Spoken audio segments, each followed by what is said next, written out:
sahabat Abata, Assalamualaikum warahmatullahi wabarakatuh. Sahabat gimana nih kabarnya? Semoga sehat selalu ya. Di cuaca yang akhir-akhir ini sering hujan, bahkan gerimis tapi rutin banget dari pagi sampai malam. Semoga sahabat semua selalu jaga kesehatan. Yang berkendara jangan lupa bawa mantel ataupun alat pelindung yang lainnya. Nah sahabat, kali ini saya ditemani sama orang yang nomor keberapa nih? nomor keberapa pun sama Mbak Alfi. Halo. Ayo Mbak Alfi kenalan dulu nih sama sahabat Abata. Oke. Halo sahabat Abata, perkenalkan nama saya Alfi. Nama panjangnya Alfi. Oh enggak ya, enggak butuh ya. Nama lengkap saya Rizky Alfani Febriana. Lalu apa lagi nih? Pengen tahu asli saya? Asli saya itu di Pakuyangan. Berarti di sini palsu nih? Iya, di sini itu palsu nih. Di sini palsu, di sini palsu. Jadi di sini mungkin numpang tidur kali ya. Iya, gitu lah. Anak kos. Kita anak kos. Dari Pakuyangan Bumiayu ya Mbak Alfi? Iya, betul banget. Di sini kos udah berapa lama Mbak Alfi? Berarti saya ngekos di sini itu mungkin udah dari 2015 itu udah kos di Purwokerto. Senior. Enggak. 2015 aku masih SMA kali kelas 1. Iya. Jadi 2015 itu saya udah di Purwokerto. 2015 iya waktu itu udah di Purwokerto dan memang dari lulus sekolah memang itu udah sering ke arah Banyumas nih. Dan sampai sekarang arahnya Banyumas terus. Kenapa nggak di seputar Brebes aja Malvi? Ya Allah menghendaki rezekinya di Kabupaten Banyumas. Setuju sih, gitu aku juga. Gitu kan? bukannya memperkaya daerah sendiri, tapi malah pergi memperkaya diri sendiri dulu. Enggak sih, karena kan emang kita sebagai muslim pun diajukan buat merantau Malvi. Biar kita itu ngerasain mandiri ya jelas. Terus nanti juga pasti dapat keluarga baru, teman baru, dan rasa apa ya? Kalau kita sering ketemu kan mungkin bosen ya. Iya, nah kalau kita merantau, kita pulang, ada rasa berdebar-debar tersendiri gitu. Ada rasa kangen yang beda gitu. Jadi suasana rumah tuh selalu bikin kangen. Walaupun pulangnya cuma seminggu sekali atau sebulan sekali kayak gitu, tapi tetap ada rasa kangen nih gitu. Setuju. Tetap merasa ada kangen dan ya ngerasa nggak sih kalau jarang pulang ke rumah diperlakukannya tuh kadang ada spesial gitu. Jadi hiburatum gak sih? Iya, pengen apa aja terkabul gitu. Padahal kalau udah di rumah kadang ibu gitu mau makan apa nih gitu. Betul. Coba kalau kita di rumah aja. Betul. Anak perempuan yang segini belum banget ya. Iya gitu, betul sekali. Cerita singkatnya 2015 itu saya di Purwokerto. Terus 2015 di Purwokerto kan nyambil sambil kuliah nih. Kuliah kelas malam. Terus semester 3 kalau nggak salah itu baru gabung sama Abata. Jadi 2016 itu gabung sama Abata. Terus alhamdulillah ya sampai saat ini. Udah lulus kuliah tapi masih belum lulus Abata University nih Mbak Alfi. masih menimba ilmu ini. Berarti waktu itu kuliah udah kerja di Abata nih? Udah di Abata itu udah dari semester 3 sampai wisuda dan ya alhamdulillah sampai sekarang sih masih di Abata. Mbak Alfi dulu basic kuliahnya apa Mbak? Sebenarnya basic kuliah sama kerja di Abata nih dari awal itu bertolak belakang. Bukan bertolak belakang juga banget ya, tapi lebih kayak sebenarnya nggak sejalur ya gitu kan. Saya itu kuliah itu jurusan manajemen. Sekarang namanya itu sistem informasi. Dulunya manajemen informatika. MI kayak gitu. Tapi setelah saya lulus namanya sistem informasi. Nah masuk Abata itu saya sebagai financial control branch kayak gitu. Pokoknya keuangan di cabang gitu lah. Keuangan di cabang kayak gitu. Namanya dulu kan sempat berubah ya kan. Berubah sampai sekarang kayak gitu. Nah, itu masuk sebagai finance dan ya alhamdulillahnya sebelum di Abata kan udah pernah bekerja juga Jadi sedikit-sedikit walaupun dari segi keuangan, ilmu keuangan ya bisa dibilang nol lah. Iya betul. Bisa dibilang nol ya, karena anak sistem informasi dan sebelumnya pun SMA pun nggak ada akuntansi. Nggak tahu itu akuntansi apa, mohon maaf Bunda. Saya nggak tahu ini. Berarti kan masuk Abatan jadi finance ya? Iya betul. Maksudnya itu kan sesuatu yang kamu tuh nggak pernah pelajarin sebelumnya. Belum pernah, nggak tahu neraca kayak gimana, laporan laba rugi kayak gimana, itu nggak tahu. Jadi masih ya udah saya ikuti dulu dan Abata dulu kan masih ini ya, masih apa ya, belum sebesar sekarang ya, belum sebesar sekarang, belum berkembang sekarang, belum lengkap strukturnya ya kayak sekarang. Jadi waktu di Abata itu saya pun sebenarnya menggantikan PM-nya saat itu. Jadi PM-nya dulu itu dia dari keuangan gitu. Jadi finance yang dulu naik jadi BM, Mbak Alfi masuk gantiin itu. Iya betul. Lo yang training siapa dong? PM itu sendiri cuma ya, tapi kan trainingnya nggak full ya. Iya, makanya kayak disambi gitu ya. Cuman apa fullnya itu mungkin satu minggu apa ya, 1 bulan lah, anggaplah 1 bulan.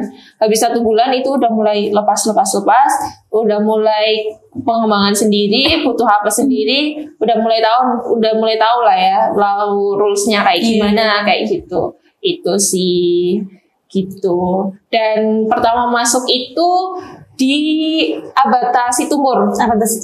Iya, halo buat kawan-kawan. Buat teman lamanya angkatannya saya ada Mas Karsim, ada Mas Ambar, ada Mbak Olga, ada Mbak Farah, ada Mbak Kelly, ada yang sampai sekarang itu ada Mas Restu, Afan, Mas Karsim, Mas Ambar, sama Arga yang sekarang Purbalingga itu pernah juga. Jadi dulu kan Situmbur hanya di Gedung Selatan ya. Gedung Selatan, pelayanan lantai 2, terus produksi di lantai 1, lantai bawah, dan ruangan saya sebenarnya itu di lantai 3. Lantai 3 itu ada di Gedung Selatan. Gak ada apa-apa dong. Gudang. Iya makanya. Ruangannya bareng mesin laminasi, terus gudang juga, dan nggak ada AC di situ. Berarti kamu nyambi ngerjain laporan, nyambi laminasi gitu? Iya betul. Kalau misalkan lagi banyak orderan, lagi melimpah gitu ya, lagi bener-bener full orderan nih, ya dari CS jadi finishing. Saya pun bantuin, entah motong kartu nama, gitu kan. Yang penting gimana caranya konsumen tetap puas kayak gitu. Konsumen kan nggak mau tahu kamu terserah jabatannya kamu apa, yang penting kan orderanku jadi, orderanku selesai. Betul banget, itu kayak gitu. Itu awal di Abata. Terus dari Situmbur nih sampai akhirnya Mbak Alfi kan di head office ya teman-teman. Apa Mbak? Sekretaris direktur nih. Kalau aku pribadi sih buat expect kayak sebenarnya gini Mbak Alfi. Mungkin aku udah ngomong sering banget nih ke Mbak Alfi. Mbak Alfi tuh role modelnya aku dia Mbak. Insya Allah tinggi banget nih saja. Jadi role modelnya aku. Kenapa? Soalnya sama-sama dari cabang. Aku pun dari cabang. Dan sekarang pun jadi cabang lagi sih. Dari cabang. Nah, tapi Mbak Alfi ini menurut aku terus berkembang gitu loh. Kan banyak juga teman-teman yang memang dari cabang tapi mereka tuh stuck terus mungkin udah di zona nyaman, akhirnya mungkin karena alasan menikah dan sebagainya mungkin juga pulang apa gimana yang merantau, memutuskan untuk resign gitu. Nah, nggak banyak tapi juga nggak sedikit teman-teman kita yang alhamdulillah tuh kenaikan karirnya tuh kerasa loh Mbak. Iya betul. Dari teman-teman cabang, entah apapun jabatannya, baik itu masih dalam lingkup cabang sampai ditarik untuk ikut tim di head office gitu kan. Nah sebelum udah habis dari finance itu yang Situmbur kemana Mbak Alfi? Ya jadi dari tahun 2016 ya, dari tahun 2016 sampai tahun 2017. Kalau nggak salah bukan 2017. 2018 kalau nggak salah. 2018 kalau nggak 2017 ya, antara 2 tahun itu saya ditawari untuk membentuk head office. Berarti dulu pernah sempat foundernya head office. Enggak. Waktu itu bareng sama Mbak Hilda, itu awalnya ada head office, lalu ada sebuah kondisi di mana satu cabang memang urgent untuk kekosongan leader waktu itu. Itu akhirnya saya ke Wahana Satria. Jadi sama di Wahana Satria pun di bagian finance. Di Wahana Satria di bagian finance itu sampai tahun 2020. Sampai tahun 2020 saya di bagian finance dan saya diberikan kesempatan untuk bisa lebih berkembang lagi untuk di bagian training center di head office. Dan training center ini kan di Departemen Human Capital. Nah, di training center itu sekitar 1 tahun, lalu diberikan kesempatan lagi untuk bisa lebih berkembang. Ya, alhamdulillah sekarang sebagai sekretaris dari direktur ya. Begitu, kurang lebih gitu sih untuk selama di Abata sampai saat ini kayak gitu. Dan alhamdulillah selama berkembang itu dari Abata memang memfasilitasi kayak gitu, pemberian materi training, pendatangan trainer kayak gitu dari luar kayak gitu. Saya dari yang awalnya nggak tahu akuntansi itu sampai pernah sama Coach Salim itu benar-benar belajar yang namanya akuntansi itu seperti apa, pelaporannya seperti apa. Walaupun mungkin bayangan kita sistemasi itu pakai aplikasi kayak gitu kan. Di dalam Coach Salim itu benar-benar pengalaman di mana Excel itu kita hanya nginput 1 kali, laporan ke belakang beres semua. Sebenarnya memang basic dari aplikasi pun di Excel juga sih. Iya, betul banget. Dan ya di situ banyak sekali pengalaman, terus penambahan skill juga, pengetahuan. Dan ya benar-benar wawasan kita tuh benar-benar terbuka kayak gitu. Itu juga privilege sih sebenarnya, karena kita kenal sama coach-coach yang hebat. Kalau kita nggak, kebetulan ya, misalnya kita nggak tahu jalannya gitu. Kalau misalnya kita nggak di Abata, kita nggak di sini, Mbak Lofi nggak di sini, aku nggak di sini, nggak menolak kemungkinan aku nggak bakal dapat kesempatan itu gitu loh ya kan. Betul banget. Dan itu kita dapetinnya gratis as karyawan ya, yang bayar perusahaan gitu maksudnya. Nah, iya benar Abata ini baik loh teman-teman ya. Jadi benar-benar memberikan kesempatan untuk karyawan itu dulu. Betul. Karena programnya Abata ini adalah jenjang karir kayak gitu. Jenjang karir yang benar-benar jenjang karir yang ibaratnya ketika kita open mindset nih untuk belajar hal-hal baru, itu sangat terbuka gitu kan. Sangat terbuka dan juga Abata malah bisa memfasilitasi apa yang kita butuhkan untuk upgrade skillnya kita dan juga ibaratnya ikut mengembangkan dan menumbuhkan Abata Group kayak gitu. Itu Abata sangat mensupport itu kayak gitu. Itu yang jadi pengalaman. Dan pengalaman waktu di HO itu bareng sama Coach Abidaris, masih ingat? Bareng juga nih, ikut juga. Baru masuk ya, udah lumayan sih, cuma masih penyesuaian. Terus tiba-tiba ditembak sama training itu, lumayan ya Mbak. Hanya coaching itu enak, tapi kayak nggak enak juga gitu loh. Bener-bener. Kita beribu kali ditampar-tampar sama kenyataan, kayak rasanya kita udah banyak nih ngerjain apapun, tapi ternyata nggak ngapa-ngapain gitu. Dan sayang sampai membekas itu benar-benar Coach Abidaris itu yang pengalaman yang benar-benar beda nih dari coach-coach yang lain nih gitu. Yang memang belum pernah ikut coach lagi yang lain kayak gitu, tapi kan seenggaknya ada punya gambaran nih kayak gitu, punya gambaran bagaimana sih coach grand coach ya, grounded coach malah ya, master grounded coach nih nasional gitu kan. Soalnya emang lagi jadi bahasa Abidaris, beliau orangnya aku tegas banget ya. Nah kalau gini enggak. Mungkin kalau yang lain kan lebih ke sistematik, satu keuangan sih Mbak, jelas keuangan sama marketing. Beliau juga cuma lebih ke kayak untuk apa sih penamparan sih ya, biar aku tuh sadar ternyata kita tuh sebenarnya nggak boleh sombong gitu. Dalam arti gini, kayaknya misalnya ditanyain kamu kerjanya ngapain? Oh aku tuh banyak banget kerjaannya, aku ini itu aku semua yang ngerjain gitu. Padahal nggak ngapa-ngapain gitu loh. Kalau nggak kamu yang nggak ngerjain, siapa gitu kan? Siapa? Ya benar, aku segini ya juga gitu. Orang udah ngerasa kayak aku capek banget udah ngajarin ini itu gitu. Ternyata kalau dipikir-pikir iya juga. Terus kalau sebenarnya aku nggak ngerjain juga, itu kerjaan kayak gitu aja kan, nggak selesai. Malah mungkin ke belakang malah menimbulkan masalah baru gitu kan. Betul sekali itu memang seperti itu. Dan juga jenjang karir yang memang diprogramkan sama Abata dari pertama saya masuk sampai sekarang itu memang banyak ya teman-teman kita juga yang mengalami dan merasakan yang namanya jenjang karir kayak gitu. Apalagi tahun kemarin sih, aku tuh moving yang lumayan gede-gede.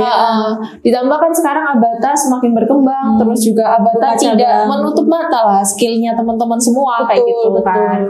Itu kurang lebih sih itu dari Abata. Dan alhamdulillahnya juga pas di Abata sekarang saya juga diamanahi untuk Abata Peduli. Abata Peduli Abata Peduli mungkin bisa dibilang namanya itu baru baru kayak gitu. Itu sebuah programnya Abata yang menurut saya itu cukup bagus, sangat bagus karena untuk kebermanfaatan umat kemanusiaan kayak gitu kan. Itu sangat bagus yang mungkin kita nggak tahu juga ya, maksudnya biasanya kan perusahaan-perusahaan itu memang ada divisi tersendiri untuk CSR ini kan. Nah, Abata Peduli itu adalah divisinya CSR di Abata gitu, yang benar-benar lembaga kemanusiaan nih kayak gitu untuk kebermanfaatan di umat kayak gitu. Itu merupakan sebuah amanah yang menurut saya banyak pengalaman di situ, banyak kenal orang, banyak kenal hal-hal baru, menjadikan kita itu pembelajaran bahwa kita nggak boleh sombong. Kita itu di sini cuma sementara. Dan membuat kita itu lebih banyak bersyukur. Kita harus selalu bersyukur. Di luar sana, ketika kamu ngeluh, banyak yang lebih ngeluh dari kamu. Banyak yang lebih ibaratnya keadaannya lebih buruk kayak gitu dari kita gitu. Jadi di Abata Peduli sendiri dengan saya juga sebagai sekretaris direktur di sini benar-benar ini pelajaran yang sangat berharga, pengalaman yang sangat berharga gitu kan. Di sini benar-benar skillnya saya, walaupun mungkin saya bukan basicnya administratif kayak gitu kan, bukan ya gitu kan. Dulu kuliah saya itu coding, kuliah saya coding ini, dan sekarang jadi sekretaris direktur di mana ya pekerjaannya administratif dan juga banyak pengembangan juga kayak gitu kan, yang untuk dari segi teknisnya itu lebih ke komunikasi juga, terus bagaimana kita harus berhubungan dengan ibaratnya pengusaha kayak gitu ya, partner kita partner Abata kayak gitu, itu harus bisa menjaga lebih baik kayak gitu kan. Itu kurang lebih kayak gitu sih. Ya begitulah. Luar biasa banget teman-teman. Emang sih tadi kayak yang udah Mbak Alfi bilang, kadang tuh kita merasa diri kita tuh kayaknya lagi susah banget. Itu nggak salah sih, benar nggak salah menurut aku. Menurut aku juga ketika kamu lelah ya nggak masalah buat kamu nangis, buat kamu ngerasa capek. Tapi jangan sampai kamu tuh berputus loh dari rahmatnya Allah gitu. Tadi kayak yang aku mau sampaikan tuh, aku pernah baca quotes ini Mbak Alfi.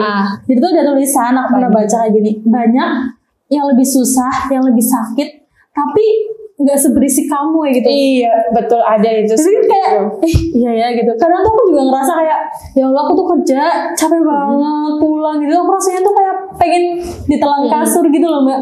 Tapi ketika aku scroll sosmed gitu, ternyata mungkin ada teman-temanku atau rekan-rekan juga di luar sana yang lagi nyari pekerjaan. Mereka udah depres di situ karena nggak dapat karena kan apalagi pandemi kayak gini, nyari kerja susah gitu gitulah. Terus belum kalau misalnya mereka dapat lingkungannya mungkin jauh, harus merantaunya lebih jauh lagi dari aku gitu. Nah aku mikir kayak ya gitu loh, banyak, tapi dia tuh nggak apa-apa gitu loh. Sedangkan aku yang harusnya bersyukur karena aku udah dapat kerjaan yang sustain, yang stabil kayak gini, malah masih ngeluh. Tapi ya itu tuh wajar manusiawi. Kalau kamu mau ngeluh nggak apa Mbak Levi? manusiawi juga ketika kita merasa bosen sih, itu manusiawi. Kadang kita ingin mencoba hal-hal baru, tapi ya sebenarnya nggak bisa menolak bahwa apa yang kita inginkan itu nggak melulu baik untuk kita gitu. Jadi selalu ingat juga bahwa Oh ya, kata-kata yang pernah saya baca ini. Apa yang kita rencanakan belum tentu baik untuk kita. Tapi ya Allah kasih itu kita udah jelas itu baik untuk kita gitu. Lebih kata-kata kayak gitu yang kadang oh iya ya, yang bikin oh iya aku harus bersyukur ya gitu kan. Gak bisa yang namanya aku harus keras, harus mengedepankan ego, itu enggak gitu kan. Lebih ke kayak gitu. Dan juga kalau saya selama di Abata, mungkin saya belum baik banget ya, banyak saya masih banyak kurangnya ya teman-teman. Cuma kelihatan covernya emang kayaknya orang baik-baik. Tapi di belakangnya monster ini Mbak. Bukan orang baik-baik. Enggak, maksudnya enggak sebaik yang orang kira. Iya, itu kan sama si Nawang Mbak. Iya betul. Jadi kalau yang saya mungkin dari dulu ya, dari yang saya rasakan, kita tuh harus semangat ya gitu kan, semangat untuk menerima hal-hal baru. Ketika kamu dikasih tantangan, bahwa tantangan itu menurut orang lain kalau kamu tuh mampu, kalau orang lain tuh yakin kompetensi dan skillmu tuh sebenarnya bisa kayak gitu kan. Tinggal balik lagi, yakin gak sih dirimu buat ngelakuin itu, dan yakin gak sih kamu mau belajar buat itu kayak gitu. Jadi ketika dikasih tantangan baru, ketika dikasih hal-hal baru, berusahalah untuk menerima, siap di challenge. Siap di challenge. Oh iya, berarti aku bisa ya. Berarti orang tuh yang lebih tuh berarti orang percaya loh Mbak sama aku gitu kan. Gitu, iya betul kayak gitu. Kalau misalkan nantinya di kemudian hari kita ada sesuatu hal yang kayaknya kurang, oh berarti saya harus evaluasi. Yang terpenting juga itu namanya komunikasi. Benar-benar setuju. Komunikasi itu Masya Allah sih menurut saya. Iya, komunikasi itu loh. Iya, komunikasi itu penting banget. Jadi apa ya, kalau misalkan kita ya ibaratnya, kalau menurut saya itu ketika skillmu tinggi tapi nggak bisa ada komunikasi, itu pasti akan menimbulkan kesalahpahaman. Setuju. Kayak gitu. Jadi kalau bisa skill kamu bagus, skill kamu tinggi, ayo komunikasinya diseimbangkan nih, beriringan nih gitu kan. Beriringan nih gitu, karena dengan komunikasi ilmu yang kita punya itu bisa bermanfaat tuh. Setuju. Buat orang lain nih gitu. Sebenarnya kita nggak cuma belajar tapi kita bisa mengajarkan. Betul. Dan juga kita juga kan ketika mengajar kita juga belajar juga. Setuju. Dari orang lain. Iya, karena kita juga sering ulang-ulang apa yang kita ajarin. Betul gitu. Itu kalau dari saya sih itu ya biasanya yang selama ini menurut saya ya semangat, walaupun semangat itu kayak roller coaster ya. Iya. Up and down. Kayak lagi exit VR ya. Lebih tahu nggak apa itu ya? Itu paling itu sih Mbak Bin. Kan kalau menurut gue ya challenge yang harusnya kalau dari sudut pandangnya aku nih ngeliat Mbak Alfi, waktu di cabang is okay lah, mungkin kita juga punya BM yang usianya lebih tua, lebih dewasa ketimbang kita. But itu kan cuma satu orang. Nah kalau di HO, di head office itu kan hampir all manager tuh dapat ketua. Mohon maaf Bapak Ibu. Tapi kita yang muda-muda memang merasakannya gitu. Aku sendiri ya Mbak, sendiri. Tadi kata Mbak Alfi buat berkomunikasi gitu ya. Kalau sama sesama kan kita enak ya. Cuma kalau sama orang tua, kadang kan karena usia yang berbeda, jelas pola pikir berbeda ya Mbak. Pola pikir berbeda. Terus ada hal-hal yang kita lihat, tapi beliau-beliau ini nggak melihat. Nah, jelas ya perdebatan nggak mungkin dihindari, tapi Mbak Alfi kalau lagi sama teman-teman manajer yang jelas usianya terpaut sama Mbak Alfi gimana tuh? Misal debat nih sama Pak siapa, sama Bu siapa gitu-gitu. Ya biasanya gini, ketika debat itu yang pertama ya, jangan terlalu ego dengan apa yang ada diri kita aja. Jadi ketika oh ya saya punya pendapat ini kayak gitu. Oh iya, pasti semuanya juga akan mendengarkan kan. Dan ketika pendapatmu ada yang menyanggah, terimalah. Jangan yang nggak boleh, nggak mau. Oh, nggak bisa kalau kayak gitu. Nggak bisa kayak gitu. Jadi kalau misalkan ini sih mempengaruhi mood juga ya. Tergantung mood juga. Benar. Maaf Bapak Ibu. Kita yang muda yang kemudian. Iya, jadi ketika debat kayak gitu ya, kadang ada yang kurang seret. Sampaikan secara baik-baik dengan bahasa yang sopan, tetap menjaga tutur kata kita juga. Apalagi kan. beliau lebih Iya kan, lebih tua gitu kan, lebih berumur ya, lebih berumur bukan tua kok, berumur. Lebih berumur itu lebih sopan dalam menyampaikan. Terus juga kalau memang ketika pendapat kita disanggahi gitu, kita dengarkan baik-baik. Kan belum tentu apa yang menurut kita baik itu menurut orang lain juga baik, tapi kan di sini itu diskusi untuk mencari yang terbaik untuk banyak kepala. Ketika banyak kepala itu banyak banget yang kita nggak pikirkan, orang lain pikirkan. Orang lain nggak pikirkan, kita pikirkan. Kan kita menyatukan itu semua gitu kan. Yang penting ibaratnya bahasa Jawanya itu legowo ya. Legowo. Jadi ketika lagi debat kayak gitu, pertama jangan diambil hati. Apalagi yang profesional ya, yang kerja gitu. Betul banget. Jangan diambil hati. Nanti ketika kita ngambil hati, ketika selesai meeting itu bisa juga sampai berapa hari itu nanti nggak kelar-kelar, malah kita yang rugi kayak gitu loh. Jadi ketika debat kayak gitu ya sampaikan dengan baik. Kita juga mendengarkan lah sanggahan orang lain, pendapat orang lain.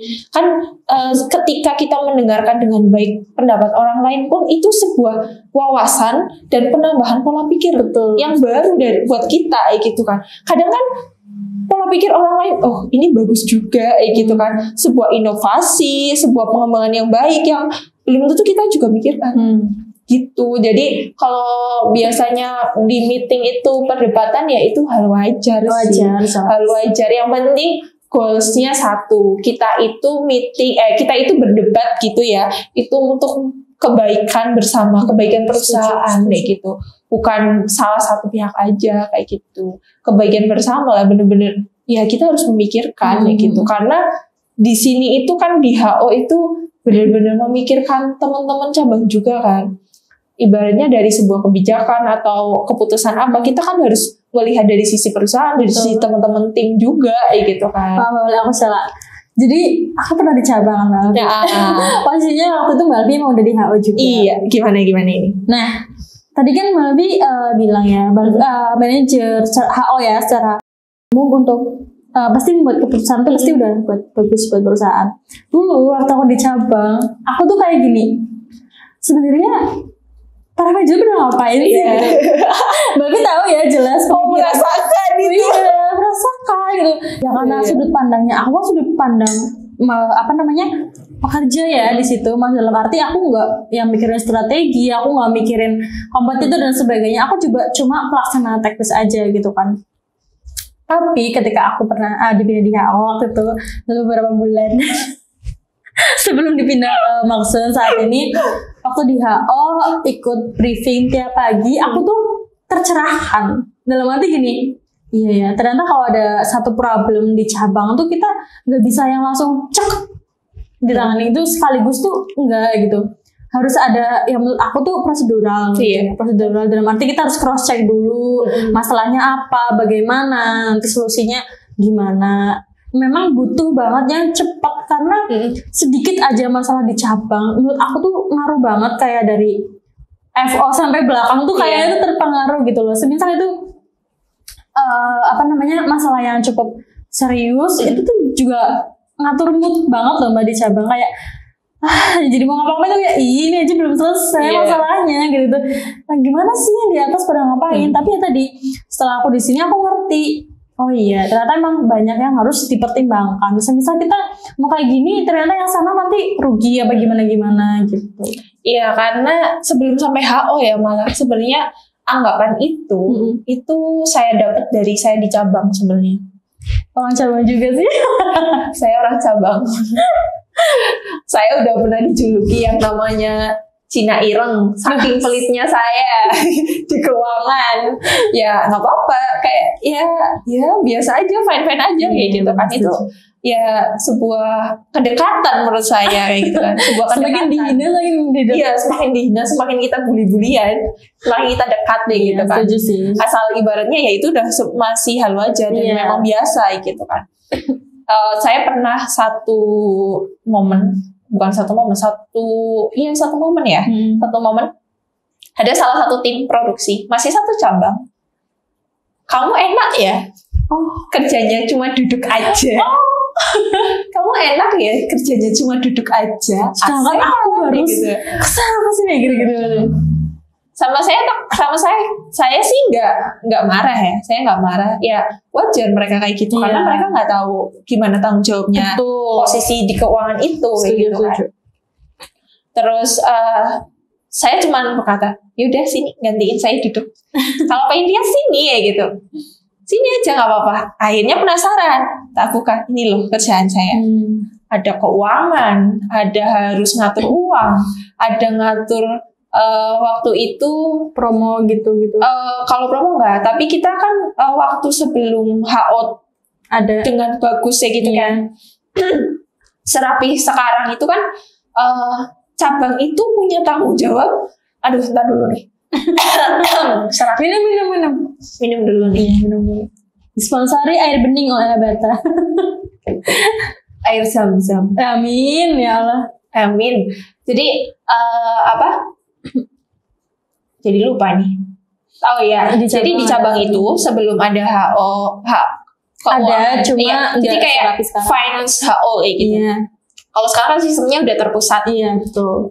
Menurut saya keuangan itu sekarang jauh lebih ringan dan jauh lebih bisa membantu divisi yang lain. Menurut saya itu kan. Cuman ya memang mohon maaf kalau saya salah gitu kan di cabang gitu kan. Untuk saat ini gitu kan. Kalau dulu cabang itu harus bisa bahasanya memplot itu apa? Pokoknya harus bisa ngatur uang, gimana itu buat kebutuhan bahan baku, operasional, dan juga pengeluaran rutin, ini gitu kan. Gimana caranya ada uang yang sisa gitu. Pokoknya harus ngatur uang yang ada itu harus seimbang. Mutarnya juga ngerti gitu. Iya, jadi operasional harus jalan lancar gitu kan. Profit juga. Iya, terus juga ibaratnya yang lain-lain terbayar semuanya, tercover semuanya. Itu dulu zamannya saya itu masih kayak gitu. Ya wajar dia mau cerita pelit banget ya, jelas sih. Gitu. Mereka kan nggak ngerti, mereka kan taunya kan aku udah kerja 8 jam, kerjaanku udah selesai. Entah kita profit, entah perusahaan untung, entah perusahaan rugi, kan mereka nggak ngerti. Iya, nah itu. Nah terus untuk sekarang di posisi di HO itu lebih membuat saya belajar yang dimana HO itu melihatnya nggak cuma satu sisi. Setuju. HO itu melihatnya kalau Pak Azhar bilang tuh ya, kita itu kacamata helikopter dari jauh nih. Helikopter. Nah dari jauh kita harus melihat ke semuanya. Iya, setuju. Kita benar-benar yang namanya memutuskan nggak hanya satu sisi, kita harus ada menimbang, melihat, apa tuh kalau di surat keputusan gitu kan. Nah kayak gitu ya, sama kayak gitu. Oh ternyata begini ya. Dan alhamdulillahnya HO sekarang, Abata Group sekarang ya, itu sudah banyak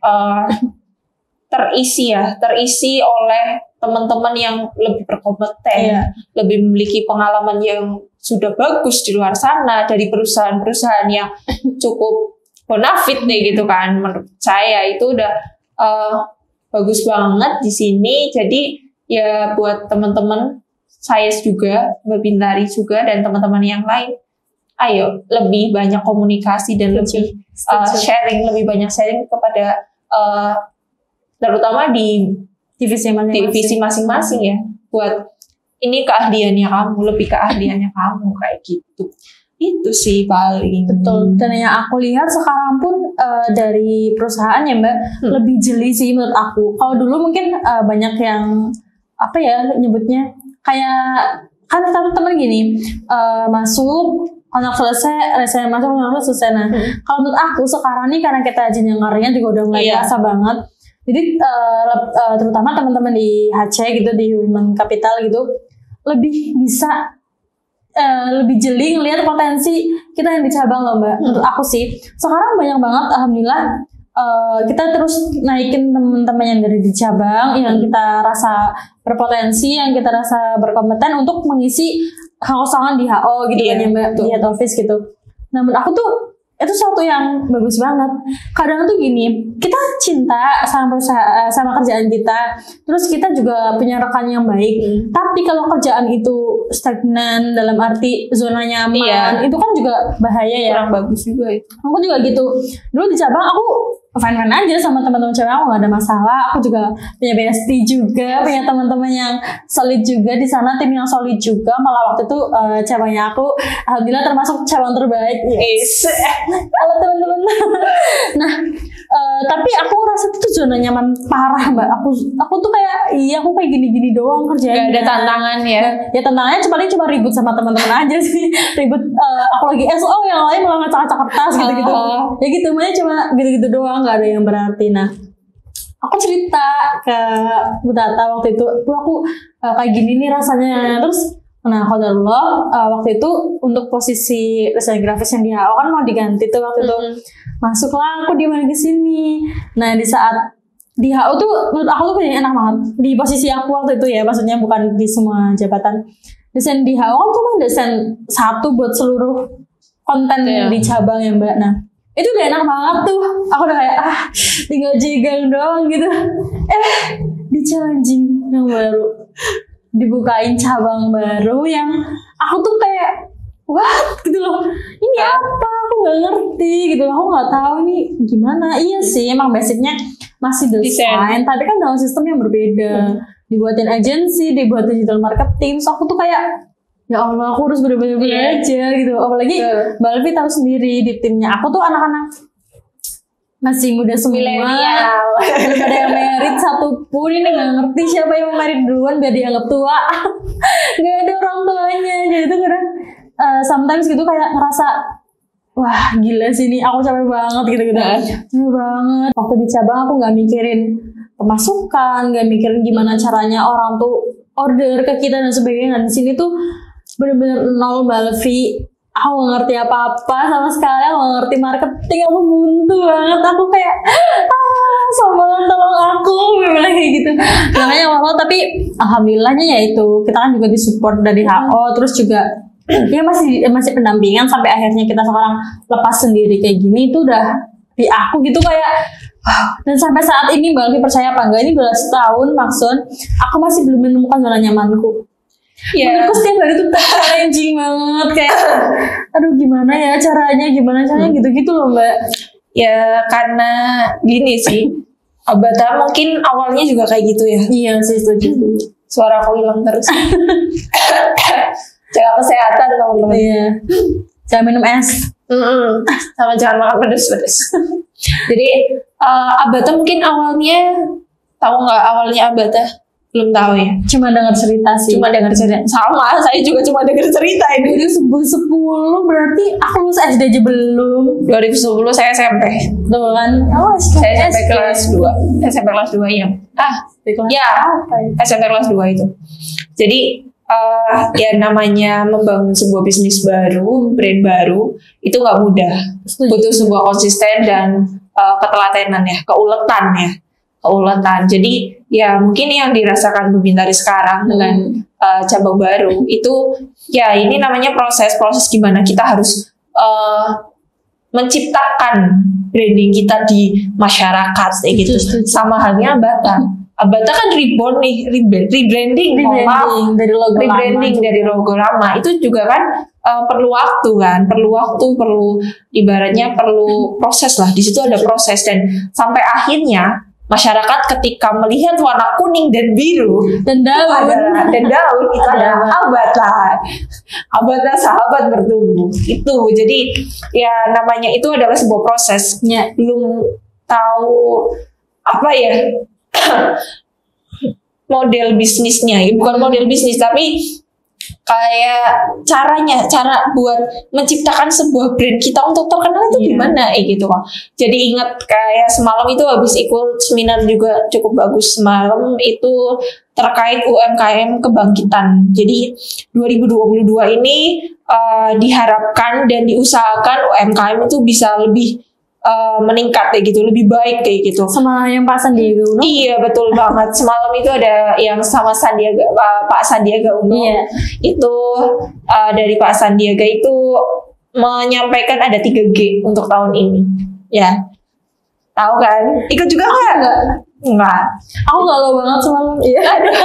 Enggak deh, enggak. Ya, itu kelewatan juga sih. Jadi 3G itu ada gercep yang gerak, sama satu lagi itu gaspol. Gercep, gerak, gaspol. Ya, gercep, gerak, gaspol. Untuk UMKM saat ini dan termasuk Maxon salah satunya nih. Kita harus gercep, harus gaspol juga, harus geber, mohon maaf, geber namanya. Gercep, geber, sama gaspol. Gitu. Itu sih. Jadi ya mungkin masa-masa ini ya 1 tahun itu kan untuk sebuah usaha itu kan masih awal banget gitu kan.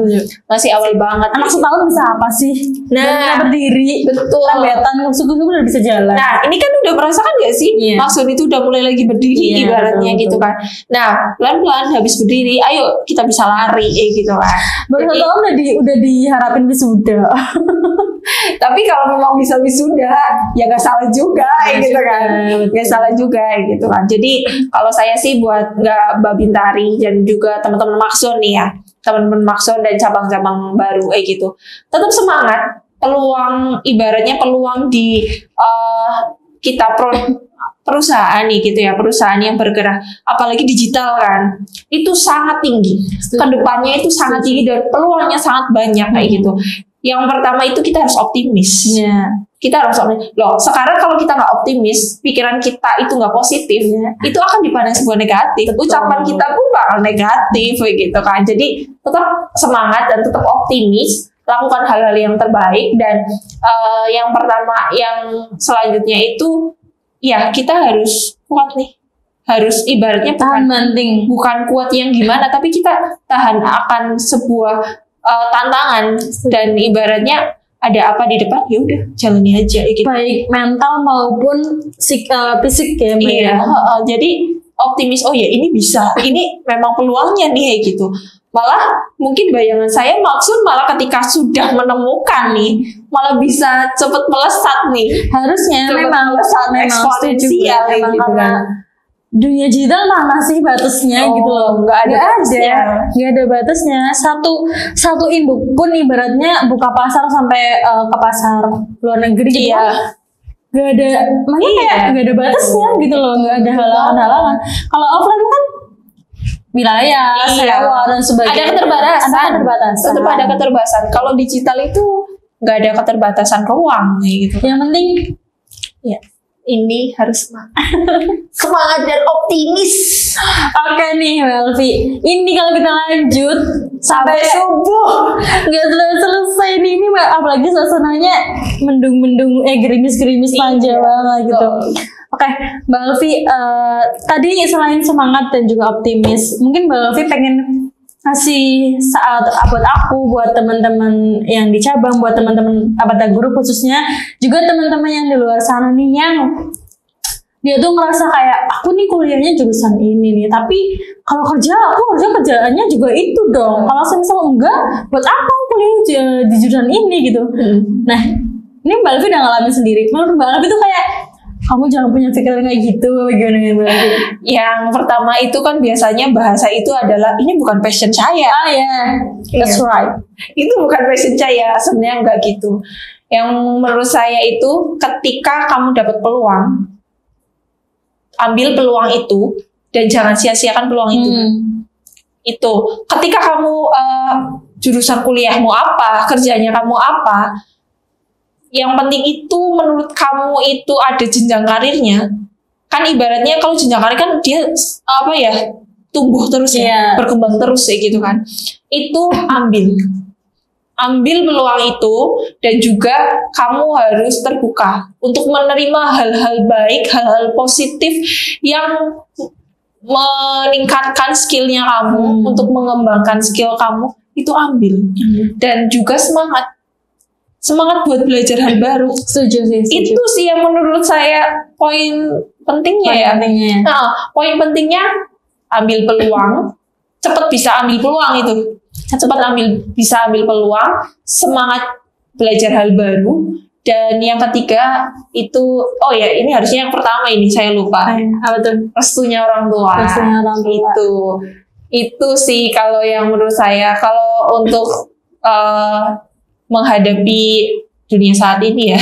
Dunia ya Allah. Kehidupan saat ini tuh lebih kayak gitu. Soalnya sekarang gini, kita mau cari yang bener-bener pas sama kita itu nggak gampang untuk sekarang. Betul. Orang Nggak banyak gampang. banget kerjaannya, betul loker banyak, tapi masih nggak sepadan. Makanya si job seeker sama loker yang Iya. itu masih tetap nggak seimbang. Nggak sepadan gitu. Jadi ya pokoknya harus semangat. Terus ambil peluang lah. Iya. Cepet bisa ambil peluang, itu aja. Ketika kamu mampu dan kamu bisa, udah ambil kayak gitu. Terus juga buat teman-teman yang fresh graduate mungkin ya, Iya. itu ketika kamu masih jadi job seeker dan juga belum memiliki skill, jangan pernah sungkan untuk mengikuti apa ya, bukan seminar, apa sih Magang. ya? Bukan magang, ini loh, kelas-kelas online. Oh, Banyak loh kelas-kelas benar, online benar. gratis yang disediakan gitu. Jadi banyak mencari pengalaman seperti itu. Investasi kepala ke atas, leher ke atas. Iya sorry. betul. Investasi leher ke atas. leher ke atas. Ya, Oke. gitu paling. Makasih banget Mbak Elvi. Iya, sama-sama. Hari ini lumayan padat dan banyak. lebar, lebar banget. Makasih banget Mbak Elvi. Aku pun belajar, saya pribadi gitu belajar banyak banget. Teman-teman satu buat jenjang karir ya di Abata yang itu ada, dan aku Mbak Elvi udah ngerasain sendiri untuk jenjang karir itu. Satu ya, kalau teman-teman permasalahan salary mungkin jelas, salary itu pasti ada kenaikan, nggak mungkin enggak gitu. Terus yang kedua dari segi skill, menurut aku ya, menurut saya pakai jadi kamunya, menurut aku gitu, Dan saya menurut aku gitu ya teman-teman. Apa namanya, ketika kita selalu membuka kepala kita gitu, dibuka gitu, kita selalu siap menerima hal baru. Dalam arti jadi orang tuh jangan yang denial, jangan yang nolak, jangan yang ngeyel gitu loh ibaratnya. Yang terbuka. Ketika kita terbuka, apapun masuk, hal positif ya, ingat hal positif. Ketika ada hal negatif masuk, kita bisa nyaring itu gitu loh.